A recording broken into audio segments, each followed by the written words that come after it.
Okay, go ahead. All right, thank you, Kirk.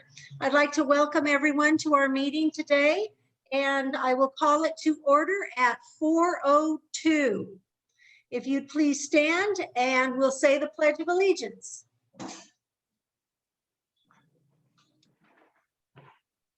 I pledge allegiance to the flag of the United States of America and to the republic for which it stands, one nation, under God, indivisible, with liberty and justice for all.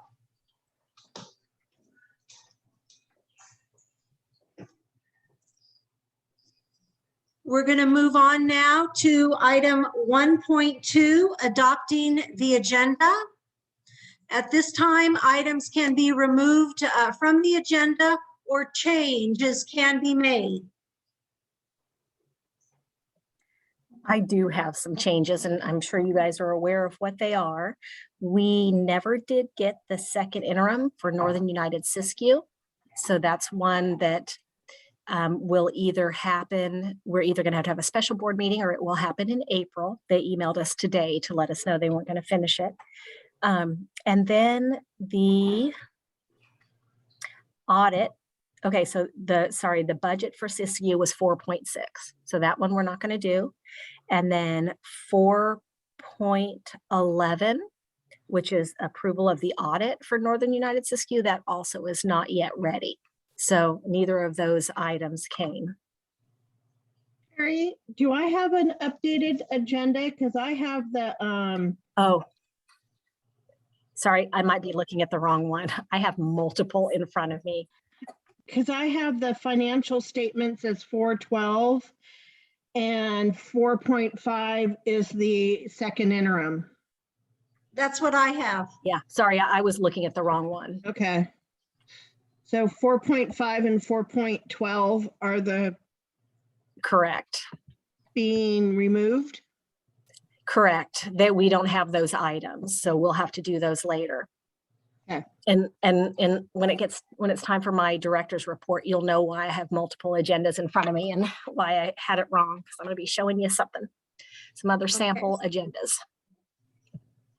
Melissa, do you have anything? Amy? I would like to table or remove at this time 4.9, the approval of childhood vaccination requirements related to in-person instructional opportunities. I feel that this is something that is going to require a lot of time, a lot of discussion, and given that there are 3 of us, also an opportunity for the other members to join in.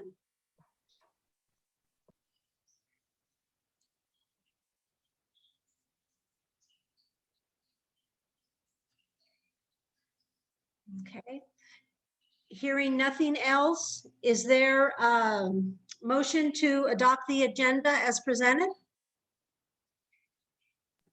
I'll motion to adopt the agenda as presented. Is there a Excuse me, second?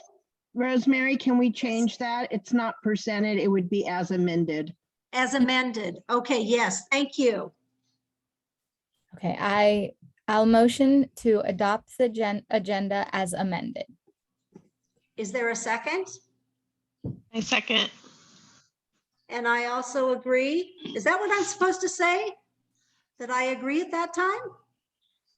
Thank you, everyone, for my patience. Moving on then to the consent agenda.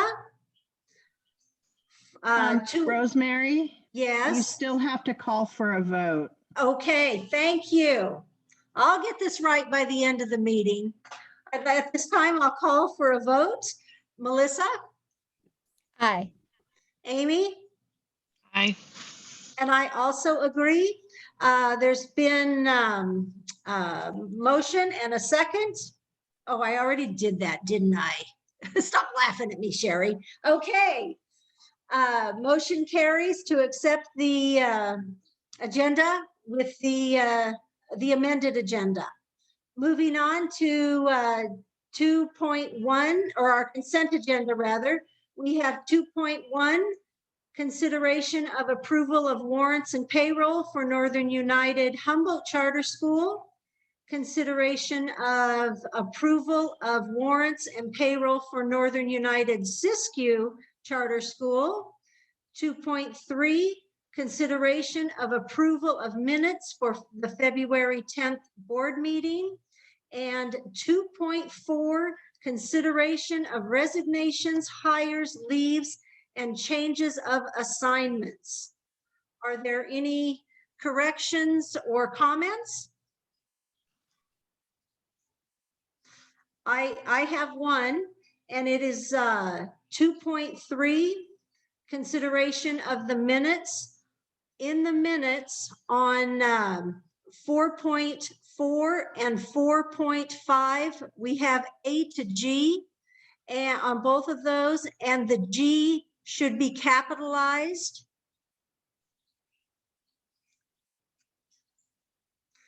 And that was all that I had. Is there a motion to accept the consent agenda? I'll make a motion to accept the consent agenda as posted. Is there a second? I'll second. Melissa, it would have to be with corrections. Oh, I forgot about the correction. Okay. I'll make a motion to accept the consent agenda with the correction. Noted. Is there a second? I will second that. It's been moved and seconded. At this time, we'll take a vote. Melissa, Aye. Amy, Aye. and I also agree. Moving on to the public comments, 3.1. Comments by the public.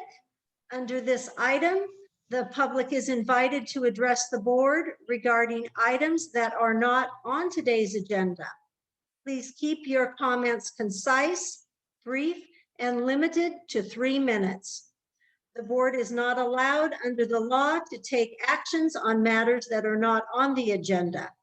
Should comments from the public pertain to a charge or complaint against an employee of Northern United Humboldt Charter School or Northern United Siskiyou Charter School, the board encourages the speaker to utilize the school's written complaint procedures to pursue the matter.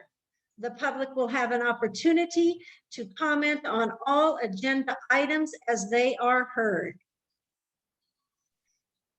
Are there any public comments?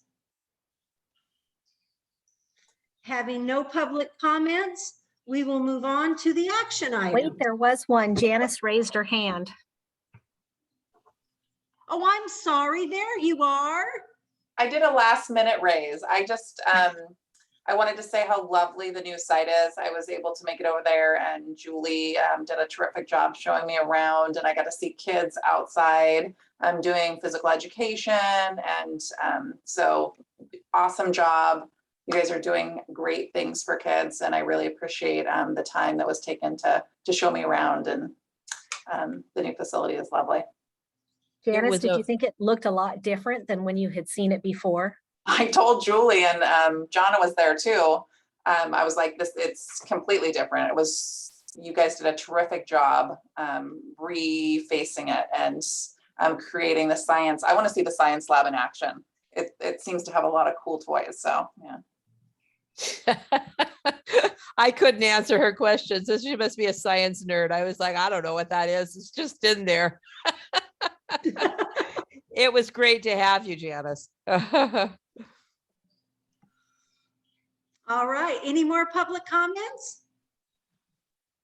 Okay. Moving on to action items to be considered. We have 4.1, adopt resolution S 2022-1A, resolution of the Northern United Charter Schools Board of Directors proclaiming a local emergency ratifying the proclamation of a state emergency by Governor Newsom dated March 4th, 2020, and authorizing remote teleconference. Any comments or I thought I'd give a little questions? background if you wanted. So this, we haven't utilized this at all, but this is what allows us to have this meeting on Zoom this time. You guys remember that previously, due to the pandemic, all board meetings were allowed to be on Zoom. And once that went away, I want to think it was September or October, maybe, there was this option, if need be, you could have a meeting on Zoom, but if so, you had to adopt this resolution. And so due to circumstances regarding our board members this time around, we needed to have a meeting on Zoom, but because we had never used this state of emergency exception, we have to adopt this resolution, and that's what's allowing us to have this meeting on Zoom today.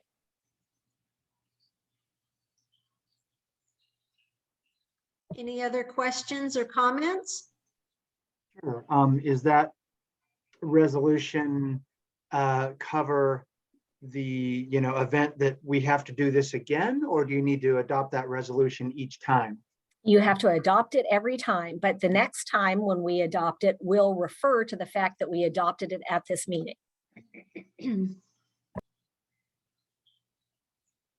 Any other questions? Okay, hearing none. Is there a motion?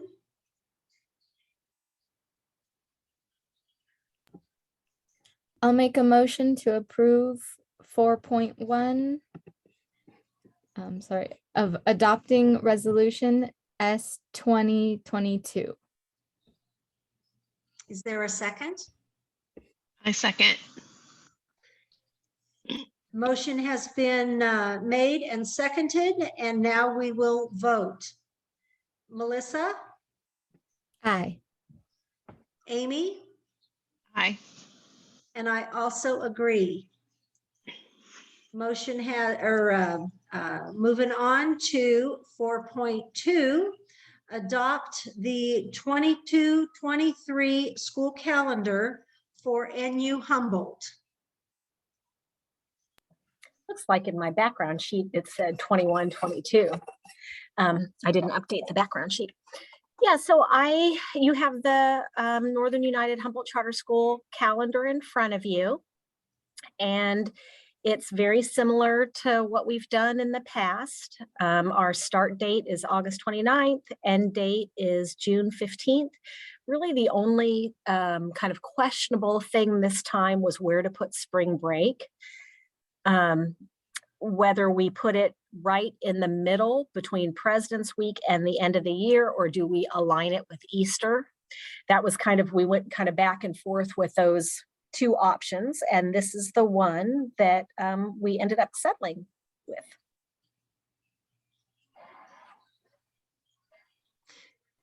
Any questions?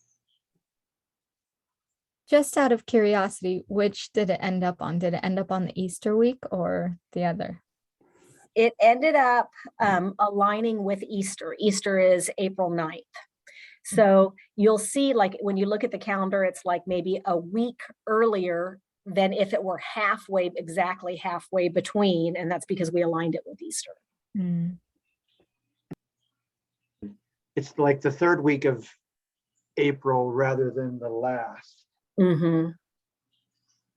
Or something Sherry, do you know how this calendar aligns with any other districts over here? I don't. The only other calendar that I have seen is HCOE's. Mhm. And it's, none of them align. None of them are the same. No. Okay.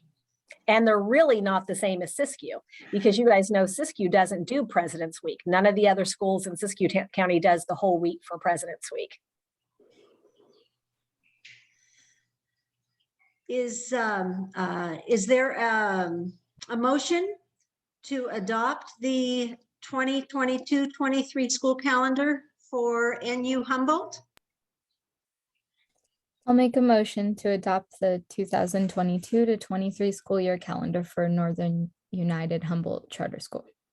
Is there a second? I'll second the adoption. Okay, it's been moved and seconded, and so now we will vote. Melissa, Aye. Amy, Aye. and I also agree. All right. Motion carries. Moving on to 4.3, the adoption of the 2022-23 school calendar for NUCS. And this is the same calendar with a different school name on it. Any questions, comments? Okay, is there a motion? I will make a motion to adopt the 2022-23 school calendar for Northern United Siskiyou Charter School. Is there a second? I'll second. Okay, and now we will vote. Melissa, Aye. Amy, Aye. and I also agree. Moving on to 4.4, adopt the second interim budget for NU Humboldt. Hi, everybody. I hope everybody got the board report that I sent to you guys. Can you guys hear me? Yeah, we hear you. Okay, so first page, Amy, I want you to know what interims are. Second interim is basically, we're taking a snapshot at the end of our budget as of January 31st. So that's all this is. It's not as of today. It's basically, it stops at January 31st. So everything you see forward in this report is as of January 31st. Okay. So as we're going through the report, I just want to pull your eyes real quick to that it shows we're deficit spending. And I'm going to explain all of that to you. Hey, Tammy, would you mind if I shared my screen so that the people who you didn't email it to can see I it? 'Cause emailed don't it know to that it's been everybody. Put on the But go website ahead, yet. yeah, but I did email it to everybody. Yeah, go ahead. To everybody, like to Janice and to Julie and Rebecca, like all the people. No. Yeah, I okay, don't yeah. know that it's on the website yet. So I'm gonna go Okay. ahead and share my screen so people can see it. Okay.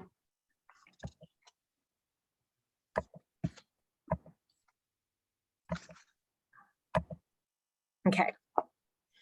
So if you go to the next page, we'll jump right into the revenues and expenditures.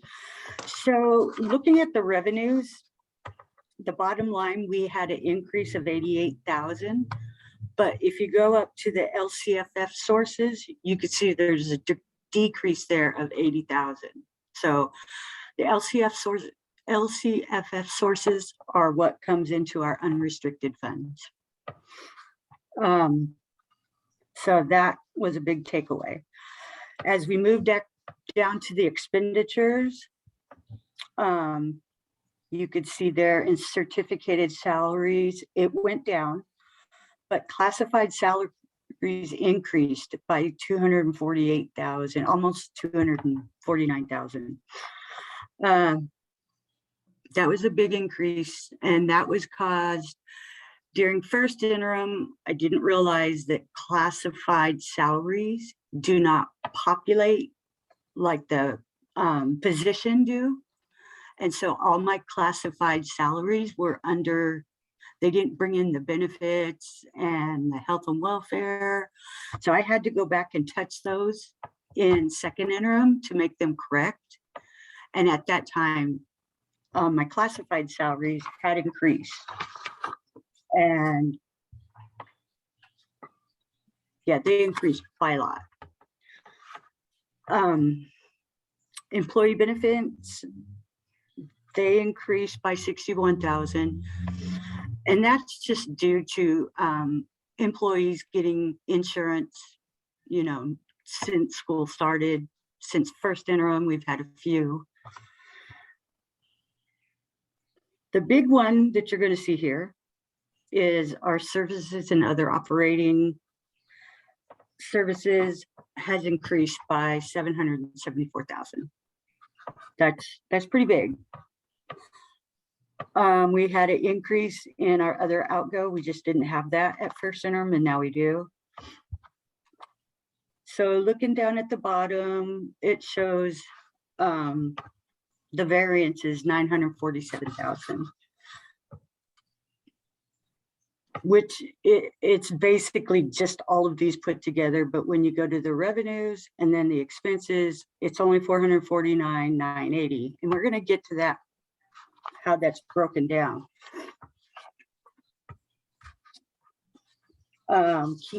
Keep going. Here's your pretty graph that changes each time. Rosemary will agree with me. So we'll pass there. This time I listed the COVID-19 funding that I did before, but this time I gave you the amount that is still left to spend and left the dates of when we had to spend it. So we've spent down a lot of the funds and we just have to keep on doing that. We have received some new one-time funding. We received like almost 6,000 for food for in the cafe. So that's useful. I could only spend it on food, so that'll help me in the cafe. Educator effectiveness, that's 98,500. Special education, there was two resources for that. One is this is the dispute and the other is the learning. The first one was only 6,000 and the second one is about 34,500. The dispute one is used for when they're going up against, would they be using it for lawyers and stuff? Sharon? No, it's No. for resolution, to prevent any kind of dispute. It's to do things to help to come to resolution for any potential learning loss that may have happened. So it's doing things to kind of counteract that. So it can be professional development for parents. It could be giving books to parents. It's really doing things to build the relationship between the school and parents so that there can be conflict resolution, a positive conflict resolution if things do come up. Right, and then the next one does pretty much the same thing. It's where we send them to like summer camps, buy books for them. It's pretty much the special education learning. It's to prevent and it's to support students who qualify for special ed in any learning loss that happened during the pandemic. So it's giving additional services to students above and beyond what would be in their IEP. So that's why Tammy gave the example of a summer camp. So students who qualify for special education we can utilize this money to give them services above and beyond what they would normally get to kind of counterbalance any learning loss that they had during the pandemic. Okay, next page. Okay, normally in my final thoughts, I kind of tell you guys, go ahead and make it positive. This time I want to warn you that if the state doesn't do a buyback for next year as far as STRS and PERS rates, I've listed what the increase is going to be as far as PERS and STRS. So it's looking close to be 74,000. This was, I upped it a little bit, but about 74,000 increase on the STRS and PERS next year out of our budget. Okay. And even though we're on Humboldt, this would be the same for SISQ as when we do that. Okay, the explanations now. In the first interim, in the general fund, expenditures were less than the revenue by $483,518, which this is good. At second interim, Northern United Humboldt Charter School had a decrease in the LCFF revenue. And in an increase in expenditures. This still left the unrestricted with an excess of 77,196. The general fund, which is an unrestricted account, also has to contribute funds to the restricted funds, cafe and special education. And just so you guys know, those two funds are the one funds we have to contribute to every year. We're just never given enough money for them. After the contribution amount of 377,798 into restricted, unrestricted was deficit spending by $300,602. This $300,602 is taking away from our beginning balance, not from our revenues. I mean, it takes away from our revenues, but it's already eaten through the revenues. So now this is our beginning balance that it'll pull from. In the restricted accounts, it shows that we were deficit spending by $527,176 once the contribution amount was added to the restricted counts for cafe and special education. The deficit spending decreased by $149,378. However, these accounts have ending balances that will have to be spent. This budget is only showing the current revenue and not the prior year carryover. Therefore, these accounts are not actually deficit spending. And I will give you an example. I have one resource that last year I got 125,000. This year I got 2,003 something, but it still has all those expenditures. So it says I'm deficit spending the 125,000 that never got spent, which they don't show the they do not show the carryover. So they just assume that my revenue, the 2,000, is all I got. And that's how I'm trying to explain the restricted accounts, because they don't have ending or beginning balances. It just ends up as a carryover, but that doesn't show up in my budget. And I need you guys to understand that. Do you guys have questions? Kurt, do you want to do a question? No? Does this make sense? I'll speak real quick. Good. It does make sense, especially at the end where you made it all make sense. Okay. The example. Yeah. Well, the only thing I would wonder is what would be the easiest way that we could look at that carryover number so that we can see that the numbers do balance out, when it. And that's what, yeah, it doesn't show it in the summary or in the board report. And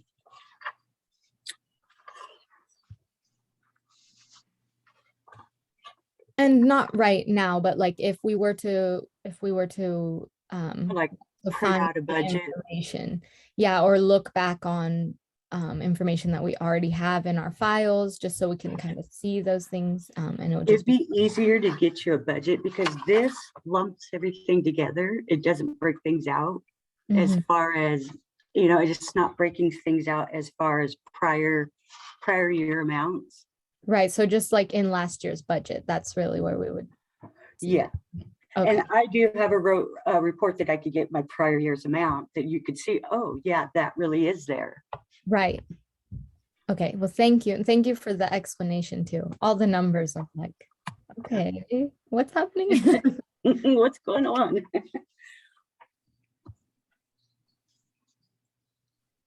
Tammy, I just want to thank you. I always appreciate how, in my opinion, you've dummied them down for me, and I really appreciate that. And kudos to you. You really know your stuff. Well, this one was a trying time, I'll tell you.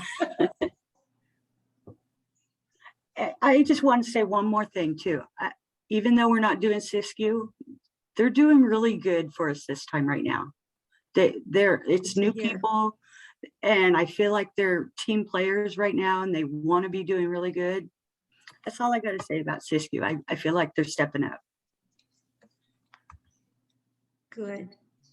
Are there any other comments or questions?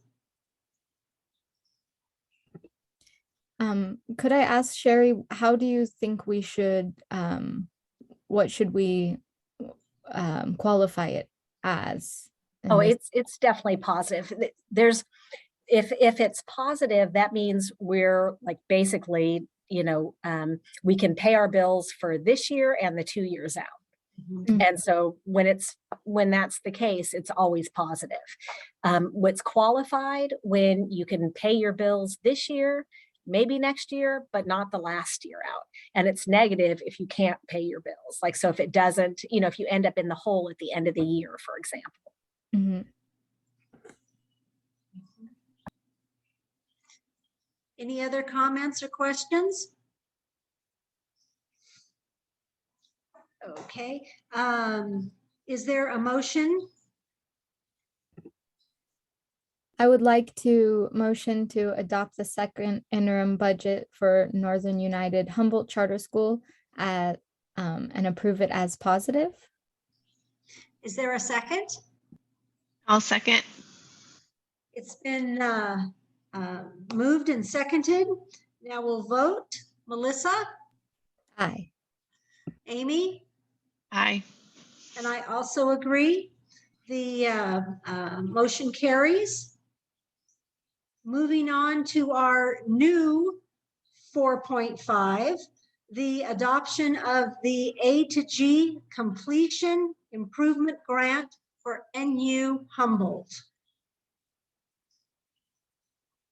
So you guys probably remember that you saw this last month. Last month, it was the public hearing, and this month is where you actually vote on it. They do things like this in 2 meetings where they have a public hearing so that it gives an opportunity for the public to make any comments, or any board members or any staff, anybody to make any comments, and then it gives us enough time to make those changes if there are things that we would want to change before it gets adopted. Just so you know, I didn't have any additional comments from any member of the public or anybody on the staff or anything. So it is identical to what you saw at the public hearing last month. The only thing that really I have to add to what we said last month, although maybe we already knew this at the time, you might remember this is the one where we mentioned, when I brought this to you last month, we didn't actually have the template. This is kind of the best guess of what the actual template's going to be. And we also didn't have the actual dollar amount. This was the best guess that the dollar amount was going to be. Well, we have gotten confirmation now. This is in fact the for sure dollar amount. So we are receiving $150,000 to spend on our A through G eligibility improvement. Still not the real template, I guess. I don't know. Looks good. We don't know if we're going to get a real template. Any other comments or questions? Okay, hearing no more, is there a motion? I'll make a motion to approve the A through G Completion Improvement Grant Plan for Northern United Humboldt Charter School. And a second? I'll second the motion. The motion's been made and seconded, and so now we will vote. Melissa, Aye. Amy, Aye. and I also agree. It's been motion carries. Moving on to the new 4.6, approval of the AG Completion Improvement Plan for NU Siskiyou. And same goes here. No additional comments from the public or anyone else since the public hearing last month. So it's exactly as it was when you saw it. And we also have confirmation that we will in fact receive the full $150,000 for Siskiyou as well. Any other comments, questions? Hearing none, is there a motion?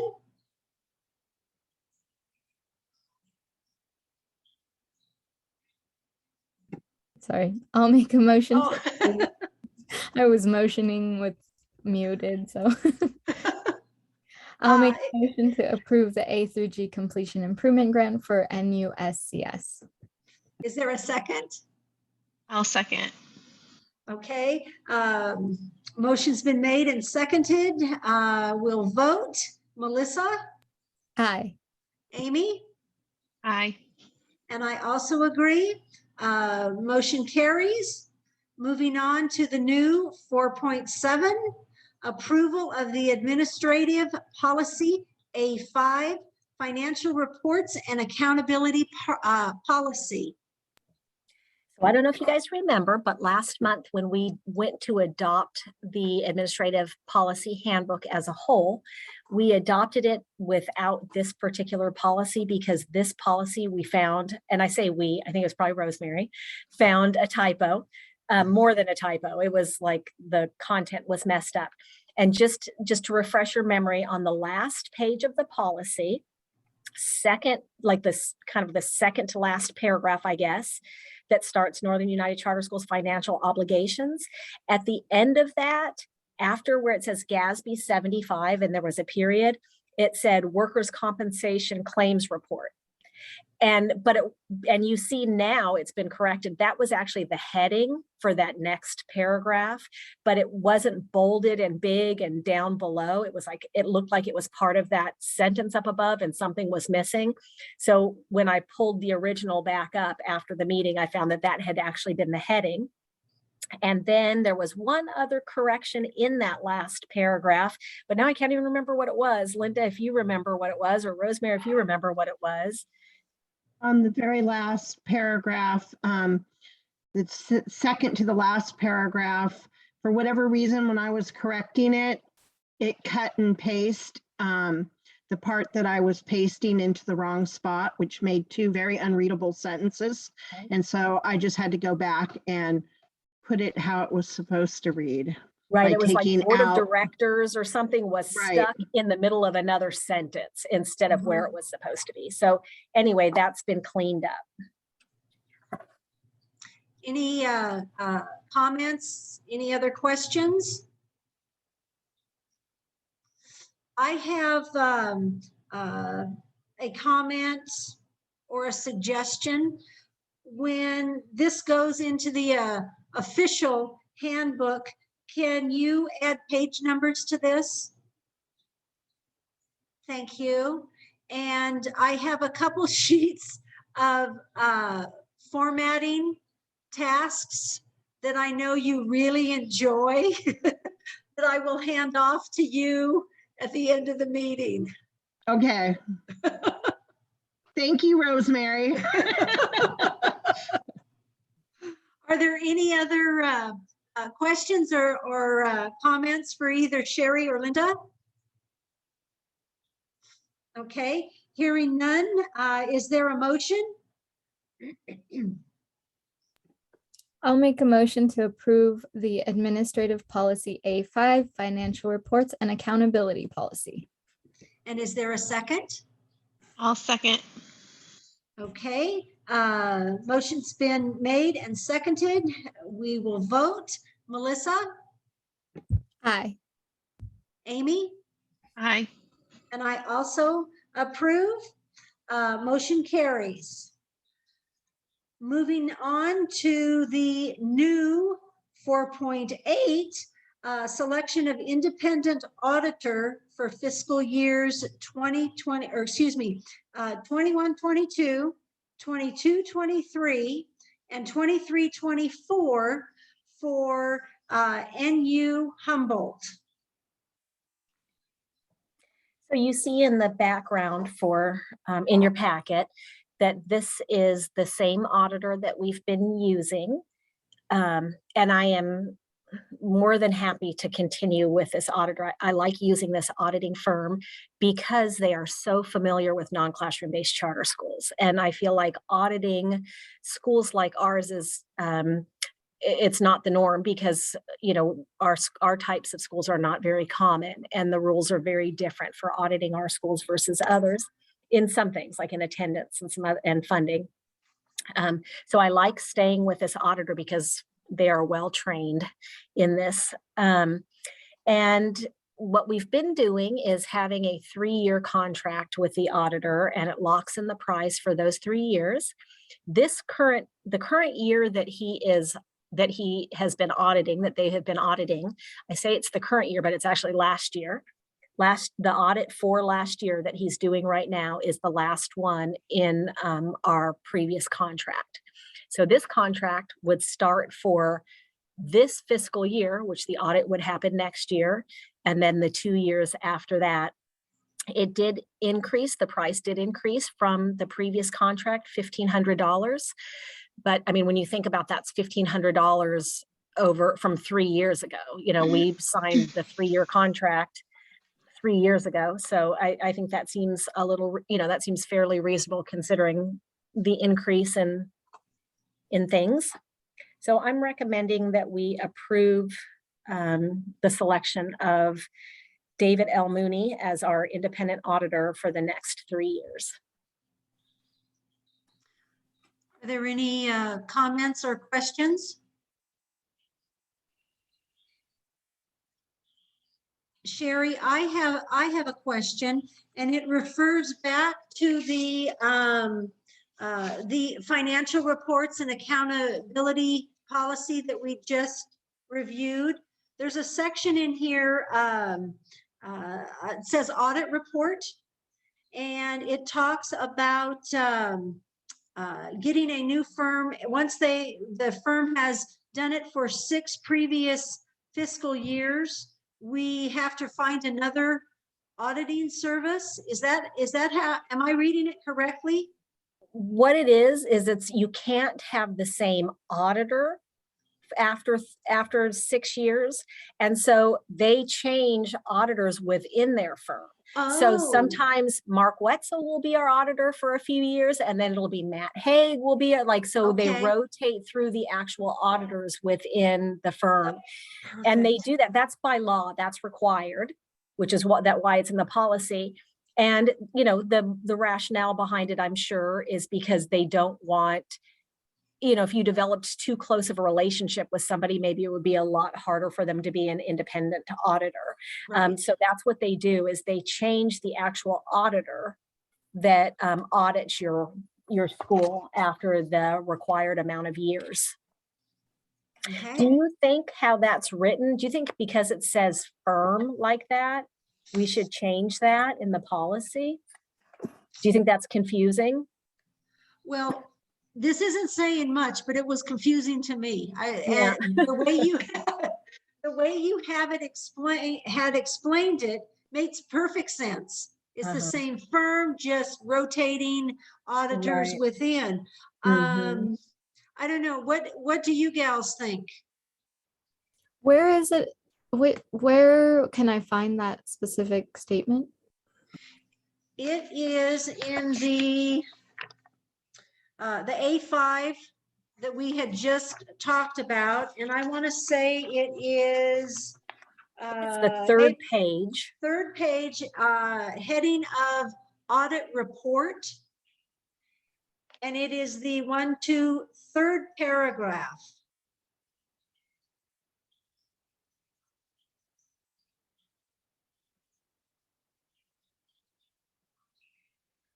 Are you seeing it there? Yes. Okay.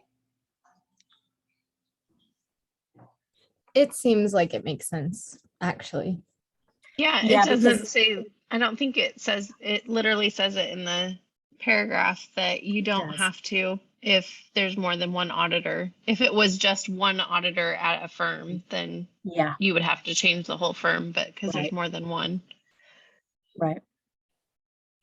Perfect. Perfect. All right. Great minds working together. Yeah, great job just catching that though, Rosemary. Hearing no more discussion, is there a motion?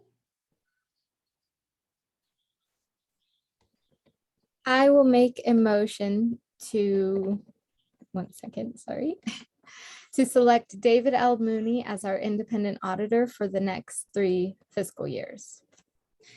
And is there a second? I second. Okay, motion made and seconded. We will take a vote. Melissa, Aye. Amy, Aye. and I also agree.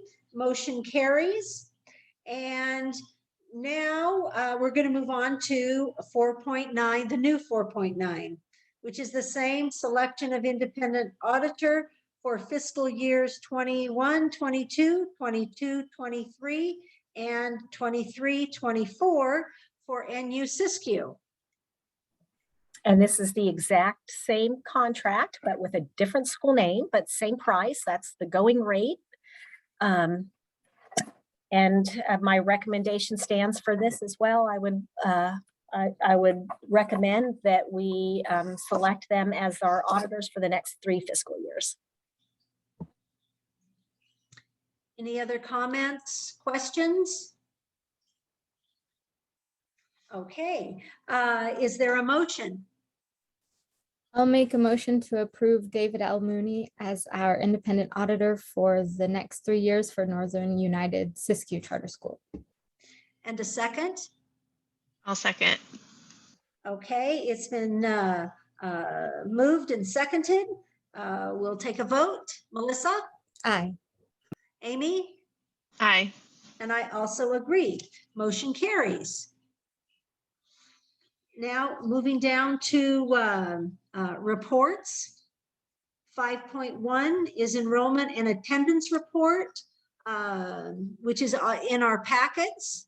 Are there any comments or questions?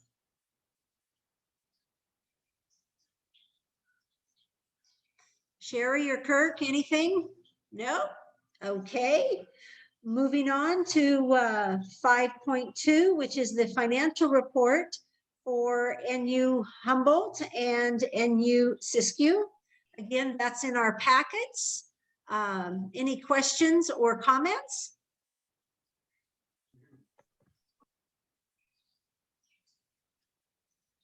Okay, and moving on to 5.3, Director's Report. Sherry, take it away. Okay, I'll try to be somewhat brief, but there's a lot of things to talk about this time. Good. So the WASC visits are coming up for both schools. Siskiyou's is coming up first, and then Humboldt's is right behind. I know that some of you have, people like Kirk has already reached out to Melissa, I know, about meeting with the visiting committee. So I just wanted to remind you about that.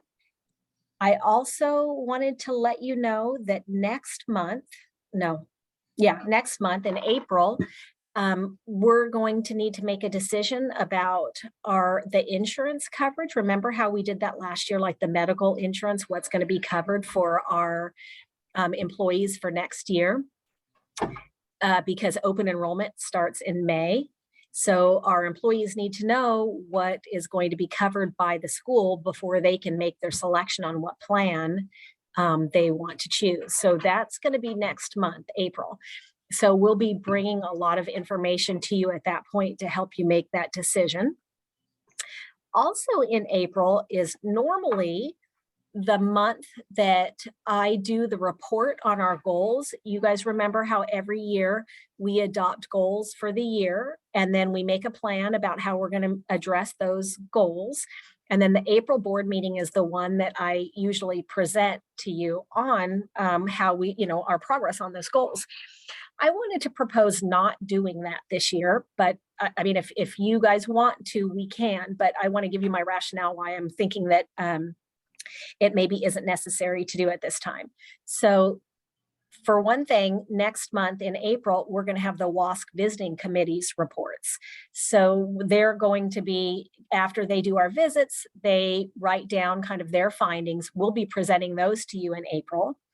Also, last month, I gave you a copy of the WASC report that had all of the data in it that we would be sharing with you if we did do this April report on our goals. As well as we also had the LCAP mid-year report. Again, that had all of the data that I would be sharing with you in April. And I feel like normally we do that, you know, we have this report to the board in April so that we could share all of this data so that you could see, you know, how we're doing. But this year, just coincidentally, we've already had 2 opportunities for that because we had our WASC visit and because this year for 1 year only, we did that LCAP mid-year report. So to me, it just seems redundant. It would be a 3rd time that we would be bringing all of this data to you.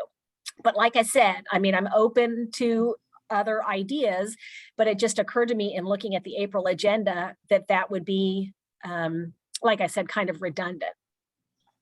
So I'll stop talking for this part, you know, so that you guys can give me feedback on that. But I do have some more stuff on my director's report after. Anybody have any thoughts on whether or not I do that report in April? Melissa or Amy?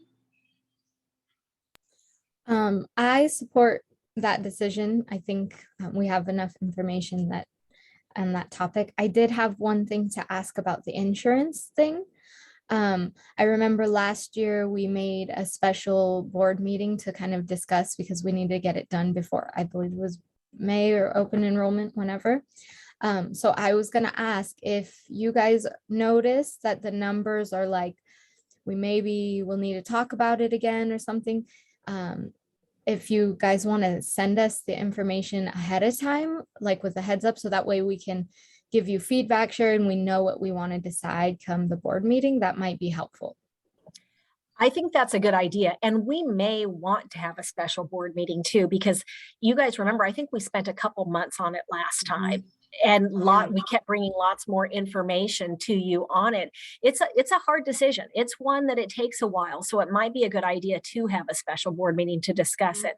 Not only that, but you guys know we tabled a few things today. Maybe we would want to put those at the special board meeting too. That was something when Siskiyou County contacted us today and let us know they weren't going to have the second interim done. They said they literally only needed a day or 2. And so they said, if we do have a special board meeting, they would be happy to get it to us for that. Or of course, we could wait till our regular April board meeting. So that would be something else if we wanted to have a special board meeting we could do. So Tammy and Linda and I have been working on putting together kind of a presentation about the insurance and, you know, how much money do we have? How much would it cost if we did this? How much would it cost if we did that? So we'll work on that. We'll continue to work on that this next week, but I do kind of think a special board meeting might be a good idea because even if we didn't decide at the special board meeting, it would give us 2 opportunities, the special board meeting and the April regular one, to really hammer it out. Because like the first one, we could present a bunch of stuff to you. And then if you're wanting more information, we could present that in April before making the decision. So it's a thought. I like that thought. Yeah. And I also agree with both you and Melissa. Your time is spent better on something else rather than giving us information that you've already given to us 3 other times. Okay. Amy, did you have any input on any of that? My only input was kind of, you know, suggesting also agreeing to have a special meeting because we did table some things and there's going to probably be a longer discussion next time about a couple of the items. So, I mean, just for time's sake, also to do an extra meeting. Yeah, definitely. Okay. Okay, well, the last thing that was in my director's report was something that Lacey actually put together, and I wanted to, I'm opening them up and then I'm going to share my screen. I wanted to show you to see what you thought about, let me share my screen so I can show you a potential addition to our agendas. So let's see here.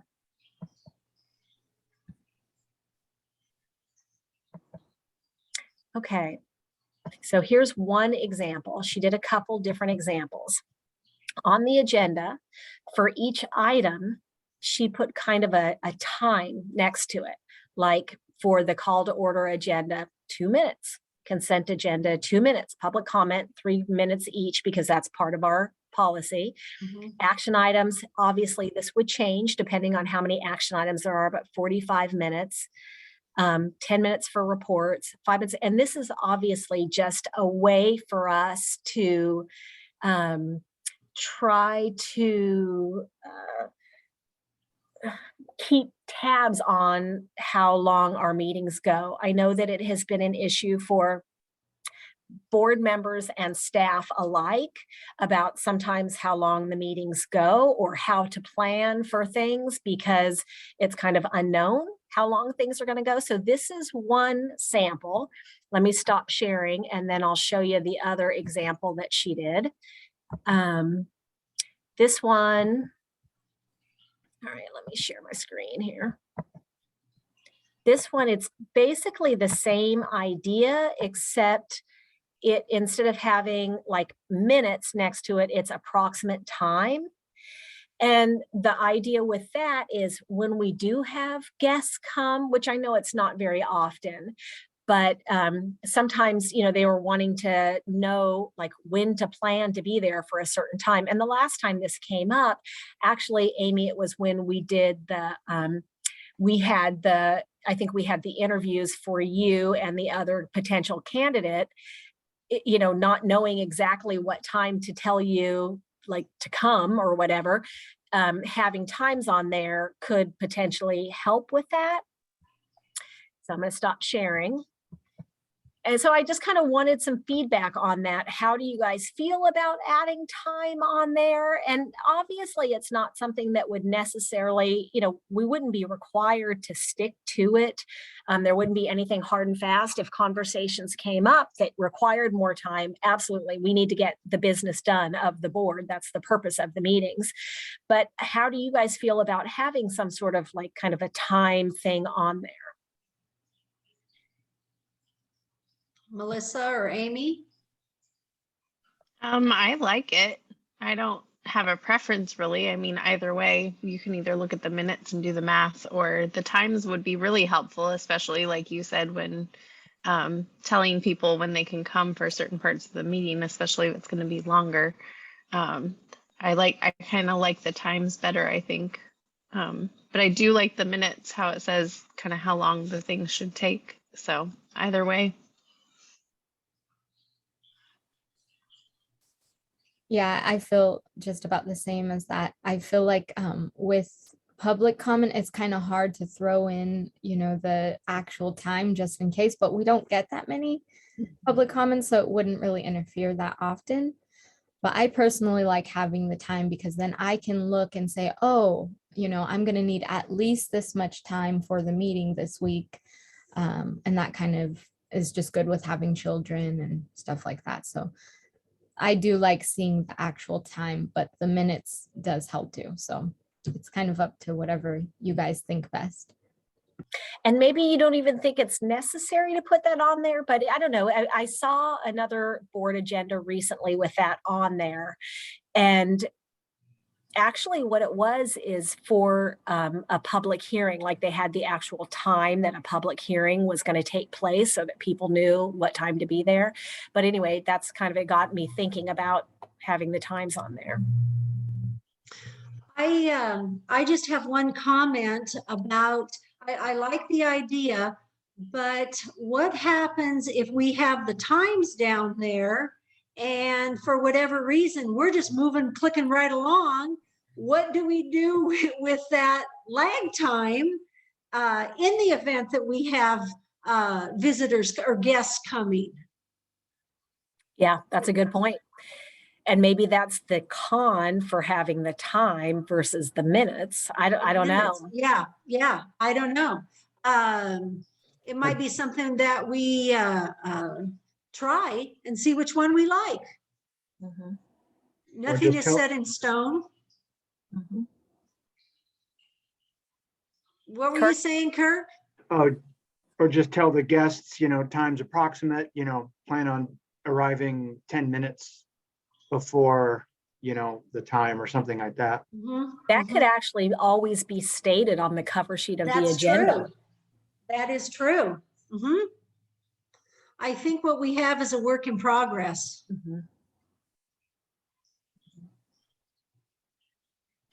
Okay. Thank you, guys. Julie, did you want to make a comment on that? I just think it's a great idea either way. I think about the fact that we have to do our board meetings with staff at centers until sometimes 6:30, 7 at night. And I think that it would be really good for us to have some limitations on our meeting, whether it be time or the other the minutes. I just think I think it's a great idea because it takes everyone into consideration. Yeah, and that has come up even more so now that we've gone back to like our in-person meetings, and you guys know that we're required to be teleconferencing from all of our centers. And so that means a staff member has to stay. And I've definitely, I get questions every month, like, how long do you think the board meeting is going to go this time? Because I have this other commitment, which, they're outside of their working hours. So it's a reasonable question to ask. It's not like we're having these meetings during the school day, their work day.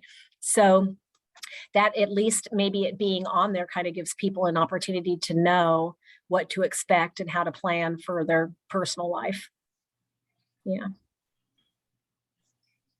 Okay, the only other thing I had for my report was I just wanted to let you know we are continuing to advertise. In case you haven't seen it, we have a banner hanging up in Cutton. It's going to be moved to I Street next month. And then we have radio ads going currently, and they are through April. They'll continue through April. And that's all. Is this over at Siskiyou as well? No, that is not. That's all Humboldt. The banner in Cutton and I Street and the radio ad is all Humboldt. Siskiyou, we always advertise in the North Coast. I wanted to say North Coast Journal, but that's not what it's called. North State Parent. Yeah. Yeah. Good. And we still have a long waiting list too. So yeah, we don't have to worry too much about advertising right now anyway. And that's really good. How is the enrollment, do you know, on the Humboldt side going? It's still a little early to tell. I know Julie just let me know that she has already enough freshman intake to counteract all of the seniors that are graduating. But it's a little early still, I would say, to know for sure how it's looking. Okay. And that's it. Any other questions or comments for Cherry? All right, moving on to 5.4 Northern United Humboldt report, which is in our packets. Any comments or questions?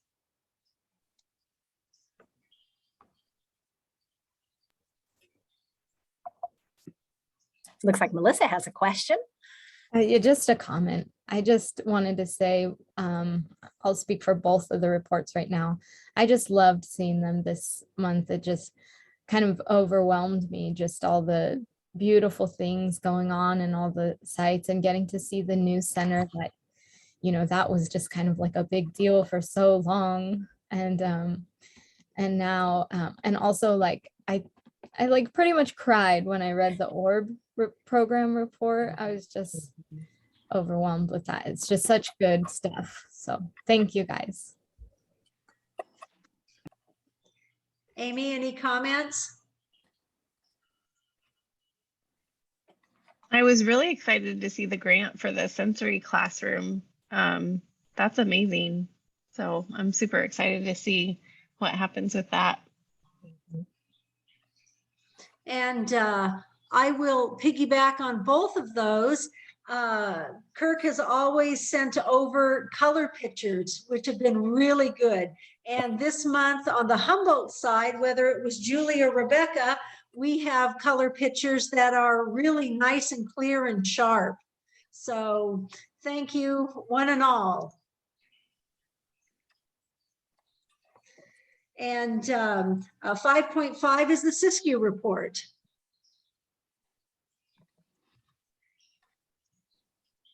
Any comments or questions? Okay, and now 5.6 is our board, our opportunity. Melissa or Amy, do you have anything to share?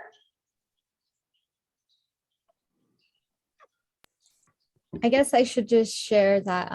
Thank you guys for taking the time to read the additional information I sent out on my perspective on the vaccination and vendor participation stuff we're talking about.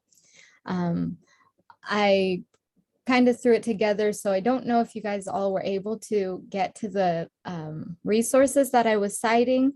So if that didn't really work out, I'll try to make sure and get those to you so you guys can see that. But just thank you guys for all hearing what I have to say in my perspective, whether or not it may be yours.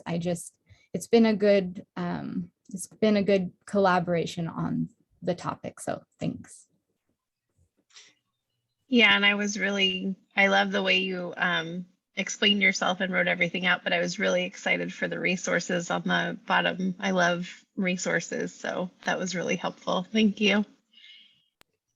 Were you able to get to them, Amy? Yeah, I just cut and pasted. Cut and pasted them into my browser.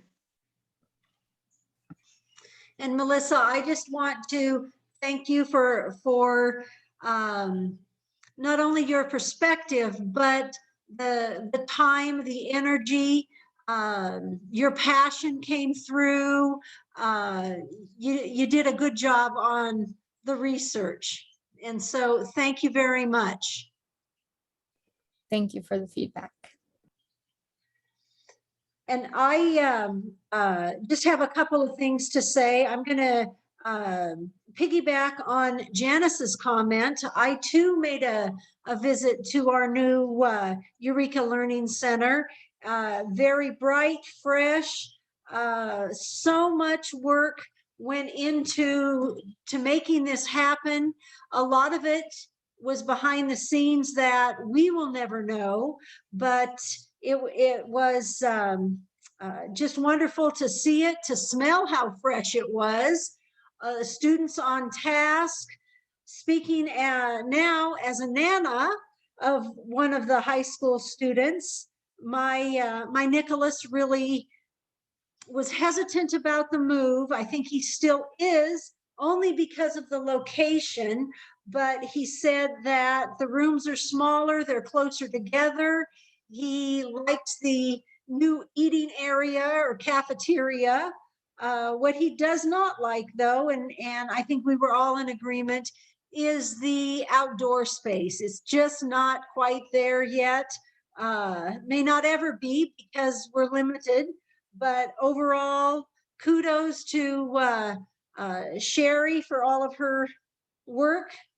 Extra kudos to Julie and her staff making it happen, and appears to have happened with very little stress, and we know that that is not true. It was all Julie and staff, none me. Well, you went to that with the property manager to actually get the ball rolling. I do want to say something. I really do, about our outdoor program.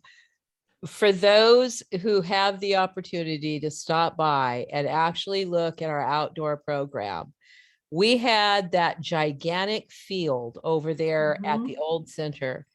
We have more participation now in PE than we ever had before. Oh, good. Because our teachers are actually running aerobic stations, weightlifting stations, planking stations, yoga stations. That entire parking lot has different areas where kids are spending 5 minutes in this station, 5 minutes over here.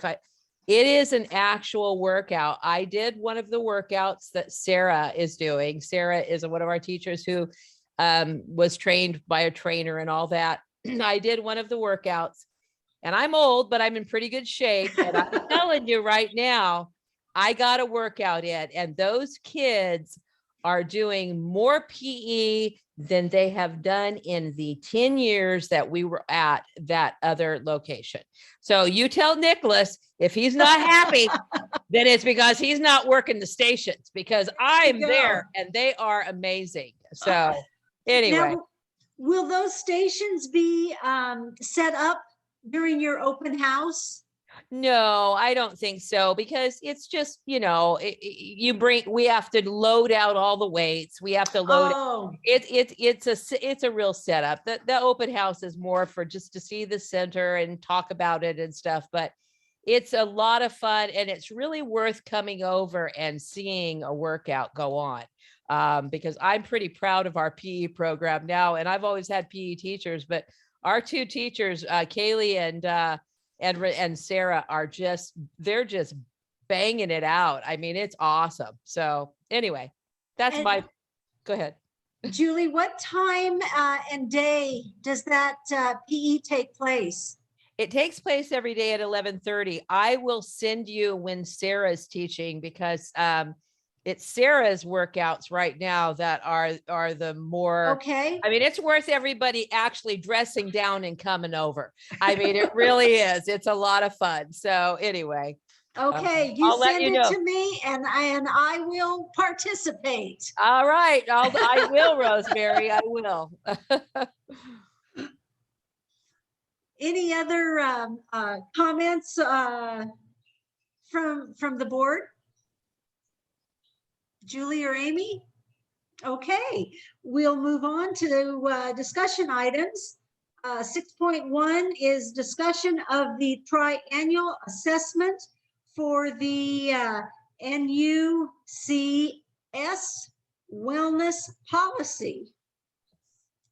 Okay, I think I put this in the background information. Yeah, that every 3 years, school food authorities, which that's just a fancy way to say people who do like the National School Lunch Program or the school breakfast program. So, obviously we're a school and we do that, but you can be a school food authority and not be no, you still have to be a school. Never mind. You can be a food authority, but not a school food authority, and do it other, like Jefferson Community Center, for example, they're food authorities. Bryceland Incorporated is a food authority, school food authority. Anyway, every 3 years, if you're a school food authority, you have to review your wellness policy and actually put it through an assessment. And this assessment looks, it makes sure that your wellness policy has all the required components. So even though, the board adopts the wellness policy, and our wellness policy is written based on what the attorneys suggest, we still have to run it through this assessment. So it has been 3 years now that we have been a school food authority. So this is our first time to ever do this triennial assessment for our wellness policy. And we've completed it, and the results of it were in your packet. So you saw that. And then as part of this process, you have to, not only are you required to have your wellness policy on your website, but you're required to have the triennial assessment results on the website as well. So any member of the public can see how your wellness policy stacked up. I think that's it. This doesn't require any action or anything, but it does require mentioning in a board meeting and then being on the website. So this is really just informational. But if you have any questions, I would be happy to attempt to answer them. Melissa or Amy, any questions for Sherry? Okay. Thank you We for will- Thank you for putting that together. I feel like it gives us a good insight to see like it's pretty cut and dry where we need to do some work. So that actually really cool to see. Yeah, I know. It was kind of eye-opening to me too, like, oh, I hadn't even thought about some of these things, like the fundraising things that are like healthy, like, like Nazis candy fundraising and those kinds of things, like, oh, that's in our wellness policy. And just so you know, our food program is being audited right now. That's something that happens periodically. It's also, I think, every 3 years. And so that's currently happening. This week is our food program audit, and the wellness policy is part of that. When will we get those results? That's a good question. I'm not 100% sure. I don't know how long it takes them to put that together, like when we'll actually get the results from it. But when we do, we'll definitely bring it to the board. But I don't know if if they get it together right away, like as soon as they're done, like the WASC visiting committee, they do that like before they leave, while they're doing the visit, they let you know that's kind of the last thing as they kind of, they give you the findings. But I don't know if the cafeteria audit works that way or not. It may be that it takes a while for us to get the results. I'm not sure.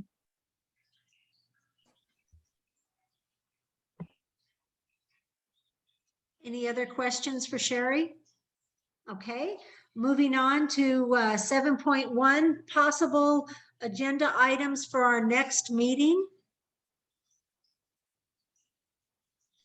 So we have a pretty long list. I know that we'll have the WASC visiting committee reports for both schools for you guys to see.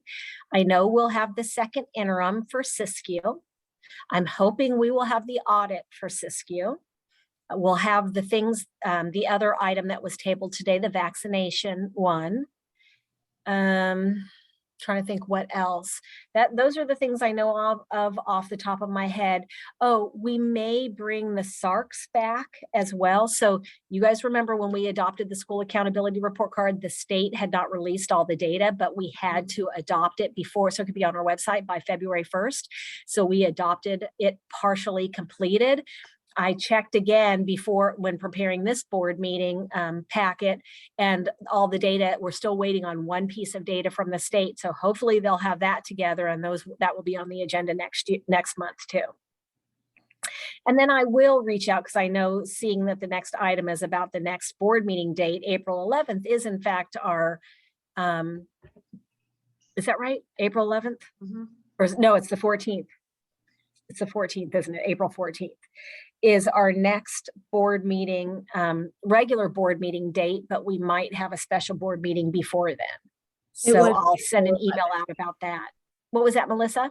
It says April 11th. Yeah, but it's the 14th. That's funny. Oh. Wonder if I was looking at the wrong year when I put the packet together.